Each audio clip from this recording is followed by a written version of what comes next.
കാനാടിക്കാവ് ശ്രീ വിഷ്ണുമായ സ്വാമി ക്ഷേത്രത്തിലെ പ്രസിദ്ധമായ തിറവെള്ളാട്ട് മഹോത്സവം ഡിസംബർ 30 വൈകിട്ട് 7 മണിക്ക് ആരാധകർക്ക് ആവേശമായ, കാണികൾക്ക് ഹരമായ, ജൻസി തരംഗമായ തെന്നിന്ത്യൻ മ്യൂസിക് ബാൻഡ് മസാല കോഫി അവതരിപ്പിക്കുന്ന ലൈവ് മ്യൂസിക് കൺസേർട്ട് കാനാടിക്കാവ് മൈതാനിയിൽ ഡിസംബർ 30 വൈകിട്ട് 7 മണിക്ക് പെരുങ്ങോട്ടുകര കാനാടിക്കാവ് വിഷ്ണുമായ ക്ഷേത്ര സന്നിധിയിലേക്ക് ഏവരെയും സാദരം ക്ഷണിക്കുന്നു.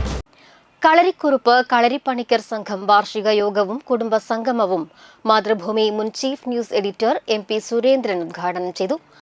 അത് പണിക്കർ എന്ന് പറയുന്നത് തന്നെ ഒരു വലിയ ബഹുമതിയായിട്ടും ഒരു ചുമതലയായിട്ടും പിന്നെ അതേപോലെ തന്നെ അതൊരു സാമുദായിക ബഹുമതിയായിട്ടും ഒക്കെ മാറുന്നത് നമുക്ക് കാണാനായിട്ട് കഴിയും.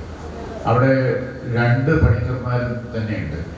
ഞാൻ ആലോചിച്ചു, ഈ AICCയുടെ പണ്ട് സെക്രട്ടറി ആയിട്ടുള്ള വാസ്തവ പണിക്കരോട് ഞാനത് ചോദിക്കേണ്ടായിരുന്നു.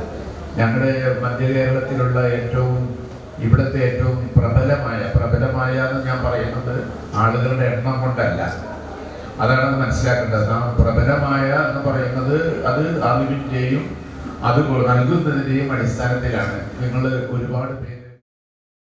ലയൺസ് ഹാളിൽ നടന്ന ചടങ്ങിൽ പ്രസിഡന്റ് സുരാജ് പണിക്കർ അധ്യക്ഷത വഹിച്ചു. ഘളൂരിക പുരസ്കാരം ഡോക്ടർ K ശശിധരന് ആവണങ്ങാട്ട് കളരി അഡ്വക്കേറ്റ് AU രഘുരാമ പണിക്കർ സമ്മാനിച്ചു.